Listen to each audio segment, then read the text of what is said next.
Rencana pemerintah memberikan subsidi pembelian motor listrik agar mendorong terciptanya. Namun saudara, apakah kemudian langkah ini tepat sasaran?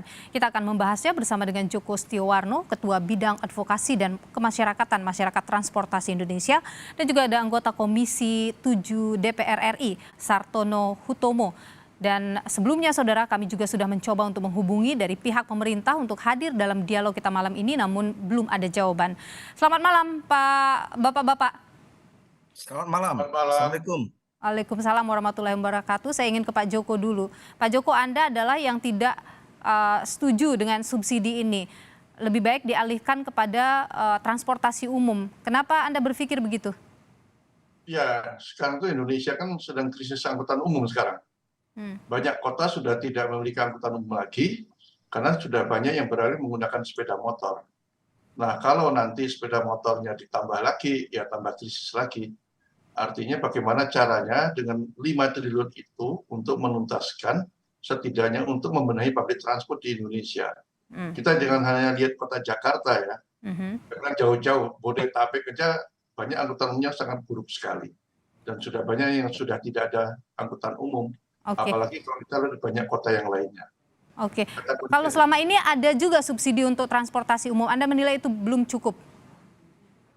Ya sebenarnya pemerintah baru memberikan tuh 2 tahun yang lalu lah, 2020 ya, sekarang ada 11 kota untuk membenahi public transport itu. Ya, tapi kan kita banyak kota 500-an lebih harus diberikan gitu kan. Nah sekarang kalau itu diberikan di perkotaan khususnya, ini kan menambah masalah baru lagi. Ya. Kita mungkin harus belajar aja lah sudah dengan Asmat gitu kan. Asmat itu 99,99% itu menggunakan kendaraan listrik di sana karena mereka memang kesulitan BBM. Jadi subsidi itu sebaiknya selain untuk public transport juga diberikan daerah-daerah yang kesulitan mendapatkan BBM.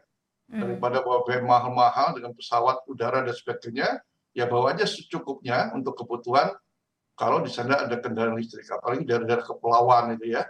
Itu lebih baik dikembangkan seperti itu. Oke, Anda tidak setuju dengan angkanya yang besar atau Anda lebih tidak setuju ini disubsidi begitu?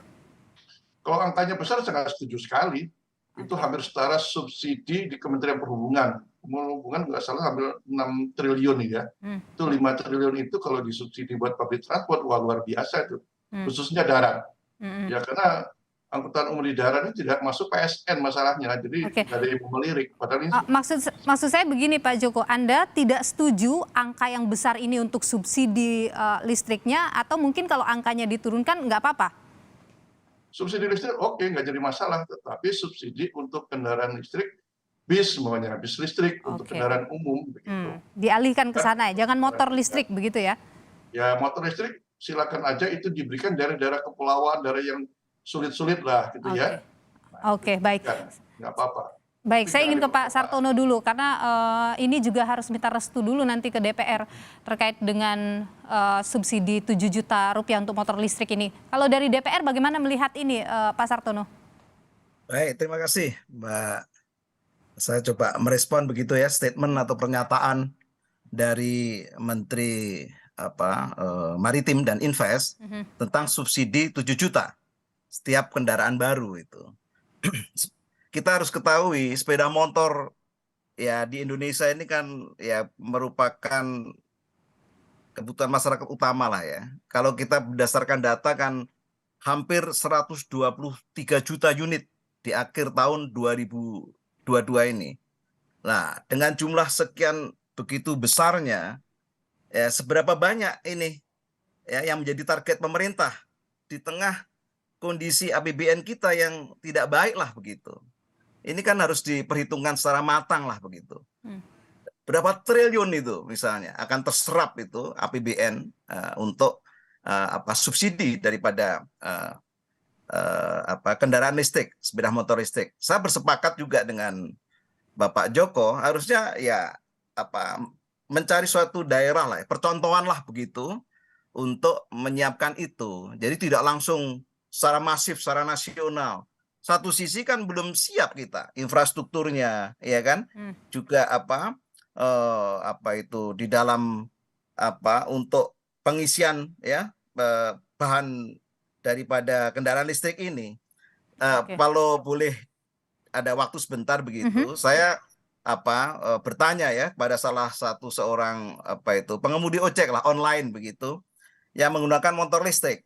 Yang menjadi keluhan adalah pada posisi baterai full motor listrik itu bisa digunakan hanya 50 km. Sedangkan anggaplah ojek online ini kan memiliki orderan yang relatif sangat banyak. Satu sisi infrastruktur belum disiapkan begitu. Stasiun pengisian kendaraan listrik umum ini juga belum dipersiapkan. Anggaplah kalau sambil jalan misalnya Pak, bagaimana? Bagaimana, Pak? Kalau sambil jalan misalnya subsidi ini jalan, kemudian infrastrukturnya juga mulai jalan dilakukan, bagaimana?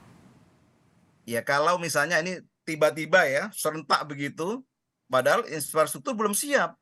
Dan jalan 50 kilo aja sudah macet itu. Pasti terjadi antrian yang panjang misalnya. Ya, yang chaos juga itu terjadi mungkin. Ya, saya bersepakat sih penggunaan energi bersih memang menjadi suatu prioritas lah ya. Jadi ini nggak efektif begitu? Ya istilahnya kan ya jangan gerusa-gerusu lah begitu.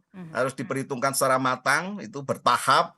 Belum matang betul, tahu-tahu sudah bikin statement misalnya instrumen daripada infrastrukturnya sudah siap belum itu. Teknologinya kita juga sudah siap atau belum. Baterai misalnya itu kan setiap saat bisa cepat misalnya rusak misalnya. Apakah juga sudah tercukupi atau tentu kita kan memerlukan APBN lagi itu untuk membangun itu. Jadi tapi Pak Sartono begini, ketika misalnya kita kan ingin menuju ke zero emisi ya, kemudian prosesnya dimulai dari sini dulu, jalan pelan-pelan misalnya, sampai kemudian infrastrukturnya juga bisa terpenuhi dengan baik.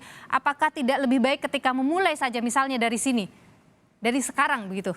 Ya sebetulnya kalau berpikir tentang energi baru terbarukan, penggunaan energi listrik di Indonesia ini kan memakai fosil energi juga loh Mbak, ya kan, batu bara begitu.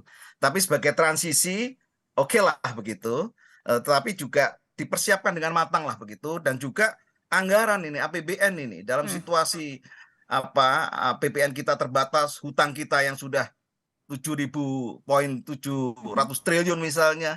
Nah ini kan jangan sampai terserap ya. Harusnya ada program-program yang bisa memberikan multiplier efek ya kepada kesejahteraan Jadi Komisi 7 nggak akan merestui nih subsidi ini? Ya tadi kan saya menyampaikan bahwa tadi sepakat saya bertahap begitu. Tapi kan harus dihitung secara matang betul lah.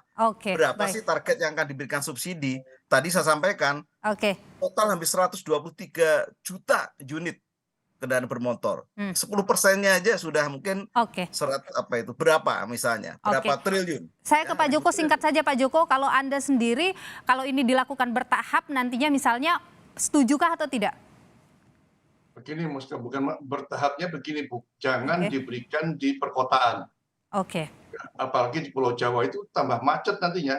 Tadi dikatakan 70% itu sudah sepeda motor, tambah lagi jumlahnya. Padahal tujuannya kan bagaimana mengurangi kemacetan, tumbuh angkutan umumnya menggunakan kendaraan listrik itu jauh lebih baik. Jadi kendaraan umum pakaikan kendaraan listrik itu jauh lebih baik daripada kemudian membiarkan masyarakat beli sendiri-sendiri kemudian disubsidi. Begitulah kira-kira Pak Joko ya. Terima kasih Bapak-bapak, Pak Joko Setiowarno, Ketua Bidang Advokasi dan Kemasyarakatan Masyarakat Transportasi Indonesia, dan juga Pak Sartono Hutomo, anggota Komisi 7 DPR RI. Terima kasih sudah berbagi informasi dan pandangan di Sapa Indonesia Malam. Sehat-sehat Bapak-bapak. Terima kasih.